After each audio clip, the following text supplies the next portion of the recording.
Assalamualaikum warahmatullah. Kembali lagi bersama saya, Vena di channel Ruang Sunyi, yang akan menemani malam kesendirianmu. Sebelum masuk ke ceritanya, tarik selimutmu, matikan lampu kamarmu. Mari simak ceritanya. Tahun 2008, Jakarta masih tenggelam dalam hiruk-pikuknya, meski waktu sudah beranjak malam. Di pinggiran kota, di sebuah gang sempit yang diterangi lampu jalan temaram, berdiri sebuah rumah kos tua berlantai 2. Di lantai atas, Hendra, mahasiswa semester akhir pecinta alam dari Jawa, sedang memasukkan perlengkapan mendaki ke dalam carrier-nya. Ia telah tinggal di kos itu selama hampir 4 tahun, jauh dari keluarganya, mengejar gelar sarjana dan petualangan. Hendra bukan tipe pendiam, tapi juga tak suka banyak bicara. Sifatnya yang tenang dan penuh perhitungan membuatnya dihormati di kalangan mapala, mahasiswa pecinta alam, di kampusnya. Malam itu, ia menerima ajakan mendadak dari 3 kawannya, Baron, Ronald, dan Benny. Mereka berencana mendaki sebuah bukit yang belum terlalu dikenal, tersembunyi di balik hutan lebat wilayah selatan. Tak banyak informasi tentang bukit itu, hanya cerita samar dari para penduduk lokal yang mereka anggap sebagai mitos belaka. Perjalanan dimulai saat langit sudah gelap. Keempatnya melaju dengan 2 motor menuju kaki bukit. Udara malam itu terasa lebih dingin dari biasanya, seperti ada yang diam-diam memperhatikan mereka dari kegelapan. Tapi tidak ada yang bicara soal firasat. Semua tampak bersemangat, tertawa-tawa, seolah-olah ini hanya akan menjadi pendakian biasa. Tahun 2008, Jakarta masih tenggelam dalam hiruk-pikuknya, meski waktu sudah beranjak malam. Di pinggiran kota, di sebuah gang sempit yang diterangi lampu jalan temaram, berdiri sebuah rumah kos tua berlantai 2. Di lantai atas, Hendra, mahasiswa semester akhir pecinta alam dari Jawa, sedang memasukkan perlengkapan mendaki ke dalam carrier-nya. Ia telah tinggal di kos itu selama hampir 3 tahun, jauh dari keluarganya, mengejar gelar sarjana dan petualangan. Hendra bukan tipe pendiam, tapi juga tak suka banyak bicara. Sifatnya yang tenang dan penuh perhitungan membuatnya dihormati di kalangan mapala, mahasiswa pecinta alam, di kampusnya. Malam itu, ia menerima ajakan mendadak dari 3 kawannya, Baron, Ronald, dan Benny. Mereka berencana mendaki sebuah bukit yang belum terlalu dikenal, tersembunyi di balik hutan lebat wilayah selatan. Tak banyak informasi tentang bukit itu, hanya cerita samar dari para penduduk lokal yang mereka anggap sebagai mitos belaka. Perjalanan dimulai saat langit sudah gelap. Keempatnya melaju dengan 2 motor menuju kaki bukit. Udara malam itu terasa lebih dingin dari biasanya, seperti ada yang diam-diam memperhatikan mereka dari kegelapan. Tapi tidak ada yang bicara soal firasat. Semua tampak bersemangat, tertawa-tawa, seolah-olah ini hanya akan menjadi pendakian biasa. Langit di atas puncak bukit malam itu benar-benar bersih. Tak ada awan, hanya taburan bintang gemerlapan seolah menyaksikan dari kejauhan. Meski hawa terasa dingin, suasananya tidak menusuk seperti di gunung-gunung tinggi. Bukit ini cukup bersahabat, dan itulah yang membuat mereka memilihnya untuk sekedar melepas penat dari rutinitas kampus. Setelah tenda berdiri dan perlengkapan dirapikan, mereka duduk melingkar di atas tikar lipat, menyeduh kopi hangat dengan kompor portabel. Tawa kembali mengisi udara, dibumbui lelucon khas Ronald yang seolah tak pernah habis bahan.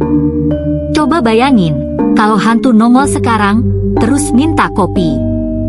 Mau lo kasih apa, Ron? Tanya Baron sambil tertawa. Kasih aja kopi saset. Tapi suruh dia ngaduk sendiri, biar tahu susahnya hidup, balas Ronald. Mereka tertawa keras. Sementara itu, Benny berdiri, masuk ke dalam tenda, mengaduk-aduk ranselnya mencari camilan yang tadi ia bawa, roti dan mie instan. "Ada yang mau makan?" "Gue mau rebus mie nih," teriak Benny dari dalam tenda. Ronald berdiri juga. "Gue ambil air dulu di mata air, sekalian wudhu biar aman, hehehe," candanya, lalu berjalan perlahan menuruni jalur kecil ke arah mata air yang tadi mereka lewati. Tinggallah Hendra dan Baron duduk berdua.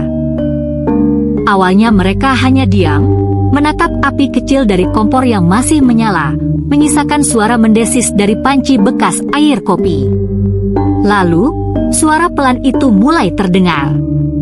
"Lu tahu kan, gue gak pernah suka cara lo nyelesain masalah, Bar," kata Hendra, suaranya rendah, nyaris seperti berbisik. Baron menoleh, ekspresinya berubah. "Masalah apa sih yang lo bawa-bawa lagi, Hen?"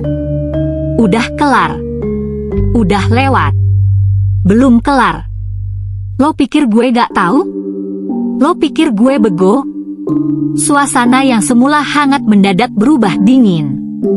Api kompor seperti ikut meredup. Angin bertiup pelan, menyibakkan rambut mereka. Wajah Hendra mulai memerah, suaranya meninggi. "Apa lo mau ribut sekarang?" kata Baron, ikut terpancing emosi. "Kalau itu yang lo mau," sahut Hendra, berdiri cepat. Tanpa banyak kata, keduanya saling dorong. Baron lebih besar badannya, dan dengan sekali dorongan kuat, Hendra kehilangan keseimbangan. Kakinya terpeleset di tanah berlumut, dan tubuhnya mundur tak terkendali ke arah lereng samping tenda. "Hen! Jangan!" Berak. Kepala Hendra menghantam batu besar di bawah lereng dengan bunyi keras yang memecah keheningan malam. Tubuhnya tergeletak diam, tak bergerak, setengah tersembunyi di balik semak. Baron terpaku. Napasnya memburu. Wajahnya mendadak pucat. Tak lama kemudian, Benny keluar dari tenda sambil membawa 2 bungkus mie. Kok, lo ngapain, Bar?" Ia menatap bingung, lalu melihat ke arah lereng tempat Baron berdiri dengan tangan gemetar. "Baron? Mana Hendra?"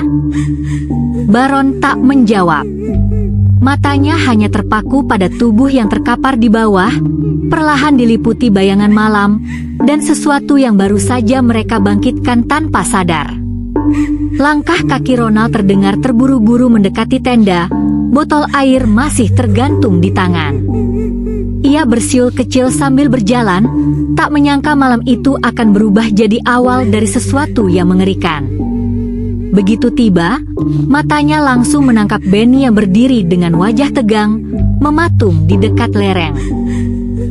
Baron terlihat duduk di tanah, tubuhnya gemetar, sementara sorot matanya kosong menatap semak-semak di bawah sana.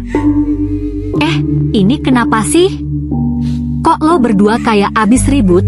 tanya Ronald, menurunkan botol air ke tanah. Benny menoleh, nadanya tajam. Baron dorong Hendra. "Sekarang dia jatuh ke bawah." "Apa?" Ronald langsung berlari ke tepian lereng dan menengok ke bawah. Jantungnya seolah berhenti berdetak saat melihat Hendra terkapar tak sadarkan diri, tubuhnya setengah terlipat di antara semak, dengan darah tipis mengalir dari pelipisnya. "Gila! Lo ngapain, Bar?" Baron berdiri perlahan, wajahnya tegang. "Gue gak niat dorong. Dia yang maksa nyalahin gue soal Putri." "Putri? Pacar lo?" Ronald makin bingung dan panik. "Apa hubungannya?" "Gue tahu mereka sering chat. Waan tiap malam. Hendra bilang mereka cuma temenan. Tapi gue tahu, dia suka sama Putri dari dulu. Dia gak pernah bilang langsung, tapi gue lihat cara dia lihat Putri beda." "Lo pikir gue bego?" Suara Baron mulai bergetar, antara emosi dan rasa bersalah. Benny menahan napas, mencoba tetap tenang. "Udahlah, kita pikirin itu nanti. Sekarang kita harus angkat Hendra dulu. Kalau dia sampai gak bangun." ketiganya segera turun pelan ke lereng. Dengan senter di tangan, mereka menyusuri jalur sempit dan menembus semak-semak menuju tubuh Hendra. Untungnya, Hendra masih bernapas meskipun lemah dan tak sadar. Darah sudah mulai mengering di sisi kepalanya, tapi suhu tubuhnya masih hangat. "Pelan, pelan," kata Ronald sambil membantu mengangkat tubuh Hendra. Mereka bertiga mengevakuasi Hendra naik kembali ke atas puncak, lalu membaringkannya di dalam tenda. Benny segera membalut lukanya dengan perban darurat dari P3K, sementara Ronald terus memperhatikan pernapasannya. Baron duduk di luar tenda, menunduk, wajahnya suram diterangi cahaya bintang yang terasa jauh dan dingin. "Gue cuma gak tahan ngelihat mereka akrab terus. Gue sayang sama Putri, Ron, lo ngerti, kan?" gumam Baron lirih, lebih kepada dirinya sendiri. Ronald menatapnya tajam. "Sayang itu bukan berarti lo bisa nyakitin orang. Apalagi Hendra, dia sahabat kita." Keheningan menggantung di antara mereka. Suara malam kembali terdengar, jangkrik, desir angin, dan sesuatu yang berbeda. Seolah dari kejauhan, terdengar sayup, suara lirih. Bukan suara manusia biasa. Seperti desahan tertahan. Atau napas berat dari tempat yang tidak bisa mereka lihat. Dan di dalam tenda, mata Hendra yang tertutup mulai berkedut perlahan. Ronald duduk di samping Hendra yang masih terbaring di dalam tenda. Ia menempelkan telapak tangannya ke dada Hendra, mencoba merasakan denyut napas atau detak jantung. Tangannya gemetar, wajahnya mulai pucat. "Ben." "Bar," suaranya parau. Dia udah gak bernapas. Suasana mendadak membeku. Benny menoleh cepat, wajahnya penuh panik. "Apa maksud lo? Jangan bercanda, Ron." "Astaga, gue serius, Ben." "Dia udah gak ada, dia mati," jawab Ronald, matanya tak berani menatap kedua temannya. Baron menatap tubuh Hendra dengan rahang mengatuk kuat. Wajahnya kaku, namun matanya menyala penuh gejolak. Campuran ketakutan, amarah, dan penyangkalan menyatu dalam diamnya. Benny langsung terduduk lemas. Ini gak bisa, kita harus lapor ke bawah polisi atau siapa kek." "Lo gila?" bentak Baron, berdiri dengan nafas memburu. "Lo mau kita semua masuk penjara? Hah? Lo pikir mereka bakal percaya ini kecelakaan? Ini emang kecelakaan, Bar. Tapi kita gak bisa ambil risiko," potong Baron cepat, matanya mulai liar. Ia berbalik dan masuk ke tenda lain, mengobrak-abrik tasnya. Tak lama, ia keluar membawa selimut putih tipis yang biasa mereka pakai untuk tidur. Benny menatapnya, bingung. "Lo mau ngapain dengan itu?" Baron tak menjawab. Ia jongkok di samping tubuh Hendra, membuka sleeping bag, lalu mulai membungkus tubuh sahabatnya itu dengan selimut. Ditariknya ujung kain sampai seluruh tubuh tertutup. Wajah Hendra yang pucat terakhir kali terlihat, lalu lenyap di balik kain putih itu. "Baron, jangan," ucap Ronald pelan, tapi Baron sudah tak mendengar. Dengan tali dari peralatan mereka, Baron mengikat bagian kepala, pinggang, dan kaki, membuatnya terlihat seperti pocong. Benny menutup mulutnya, gemetar. Lo beneran gila." Baron menatap mereka dengan mata merah. "Kalau lo berdua gak bantu gue, silakan. Tapi gue gak mau habisin sisa hidup gue di balik jeruji cuma karena kesalahan bodoh." Diam. Sunyi. Angin malam menggesek tenda dan dedaunan, menciptakan suara gesekan yang seperti bisikan. Akhirnya, dengan tubuh gemetar dan hati yang tak tenang, Ronald dan Benny ikut membantu. Di pinggir hutan, tak jauh dari puncak, mereka menggali lubang dengan sekop kecil dan tangan telanjang. Tanahnya keras, berakar. Tapi mereka terus menggali dalam diam, diiringi langit yang kini mulai berawan. Malam terasa panjang. Sangat panjang. Bahkan suara jangkrik pun terdengar menjauh, seperti takut menyaksikan apa yang sedang terjadi. Pukul 2 pagi. Udara makin dingin, dan kabut tipis mulai menyelimuti area puncak. Tanah merah yang mereka gali sudah tertutup kembali. Galian itu kini berubah jadi gundukan kecil yang sunyi, dikelilingi akar dan dedaunan. Di bawahnya, terbungkus kain putih seperti pocong, Hendra tertidur untuk selamanya, tanpa doa, tanpa pamit. Benny terduduk di samping lubang itu, wajahnya basah oleh air mata. Dia sahabat kita, Bar, kita gak seharusnya begini, bisiknya lirih. Baron, dengan wajah keras dan suara datar, hanya menjawab, kita gak punya pilihan. Kalau kita tunggu pagi, kita semua tamat. Ia menepuk pundak Ronald dan Benny. Ayo, kita harus turun sekarang, sebelum ada yang jaga di pos. Dengan terpaksa, mereka kembali ke tenda, membereskan semua barang dengan tergesa-gesa. Tak ada lagi tawa, tak ada lagi lelucon Ronald. Semuanya dilakukan dalam diam, hanya suara gesekan kantong tidur dan resleting tas yang terdengar di antara desir angin. Sekitar pukul 2.45 mereka mulai menuruni bukit. Jalur yang sebelumnya terasa akrab kini terasa jauh dan asing. Ronald terus menengok ke belakang, seolah takut sesuatu mengikuti mereka dari kegelapan. Baron berjalan paling depan, memimpin tanpa bicara. Matanya terus menatap ke bawah, langkahnya cepat seperti ingin segera meninggalkan tempat itu. Benny berjalan paling belakang, sesekali menunduk, seolah mendengar sesuatu dari atas suara tanah tergeser, atau napas berat yang menguntit dari balik kabut.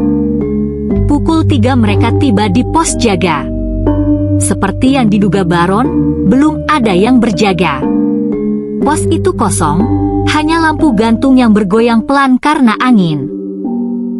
Baron segera masuk ke dalam, mencoret nama mereka dari daftar pendakian sebagai tanda bahwa rombongan sudah turun dengan selamat. Ronald memperhatikan, wajahnya geram. Serius, Bar? Lo gak ngerasa bersalah sama sekali? Kita barusan ngubur teman kita. Baron menatapnya dingin. Dia udah mati, Ron. Mau lo bilang apapun gak bakal bisa hidupin dia lagi. Masalahnya bukan itu. Tapi gimana cara lo ngebungkus dia kayak mayat yang dibuang? Gak ada doa. Gak ada apa-apa. Baron mengalihkan pandangan, keluar dari pos jaga tanpa menjawab. Ronald mengumpat pelan, menahan emosi yang membuncah. Mereka menaiki motor masing-masing. Baron di depan, Ronald dan Benny berboncengan di belakang. Jalanan lengang dan gelap, hanya lampu motor mereka yang menyala menusuk kabut pagi yang mulai menebal. Tak ada yang bicara selama perjalanan. Beberapa hari kemudian, Jakarta kembali panas, padat, dan bising seperti biasa.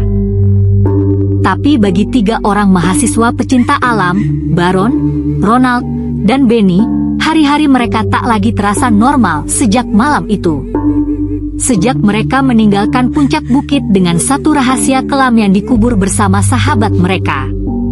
Benny yang paling terpukul.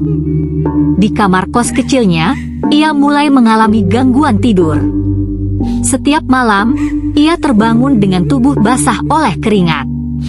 Dalam mimpinya, ia terus melihat wajah Hendra terbungkus kain putih, matanya terbuka, menatapnya dengan pandangan kosong. 3 malam berturut-turut, ia mendengar ketukan di jendela kamar kosnya, selalu pada pukul 2 dini hari. Ketukan pelan 3 kali. Tok, tok, tok. Saat ia memberanikan diri membuka tirai, tak ada siapa-siapa. Sampai suatu malam, ia mendengar suara dari luar. Ben, bantu gue. Suara itu pelan, serak, dan sangat familiar. Benny menjerit dan tak bisa tidur semalaman. Ronald mulai mengalami gangguan saat di kampus. Saat sedang duduk sendiri di perpustakaan, ia melihat ada sosok berbaju putih duduk di rak paling belakang, hanya diam menatapnya. Saat ia hampiri, sosok itu menghilang. Beberapa kali ia menemukan tanah merah basah di depan pintu kosnya. Awalnya ia mengira bercanda, tapi makin lama makin aneh. Suatu pagi, ia menemukan seikat tali rafia di tangga kamarnya, sama seperti yang digunakan Baron untuk mengikat kain selimut Hendra malam itu. Saat tidur, ia bermimpi. Hendra berdiri di ujung lorong kampus. Wajahnya pucat, kepala berlumuran darah, dan tubuhnya terbungkus kain putih. Tapi matanya terbuka lebar, menatap tajam. "Kenapa, Ron? Lo ikut ngubur gue?" Ronald terbangun, hampir menangis. Ia mulai merasa gila. Baron, yang awalnya terlihat paling tenang, justru mulai menunjukkan gejala paling menyeramkan. Di kosnya yang sepi, ia sering melihat bayangan putih melintas di cermin. Lampu sering padam sendiri. HP-nya beberapa kali berbunyi tengah malam, tapi tak ada nomor yang muncul. Saat ia angkat, hanya ada suara nafas berat seperti dari dalam tanah. Suatu malam, ia bangun karena suara bisikan dari bawah ranjangnya. "Gue gak mati, Bar. Lo yang matiin gue." Dan ketika ia menoleh ke sisi kasurnya, ia melihat bekas jejak kaki berlumpur dari lantai menuju tempat tidurnya, seolah seseorang berdiri di sana semalaman. Malam itu, Baron tak tidur. Ia duduk di pojokan kamar, memegang pisau lipat sambil gemetar, mencoba menenangkan diri, namun suara bisikan itu tak pernah berhenti. Dan di malam keempat, mereka bertiga menerima pesan WhatsApp dari nomor Hendra. "Masih inget bukit itu? Masih inget cara kalian ngubur gue? Sekarang giliran gue."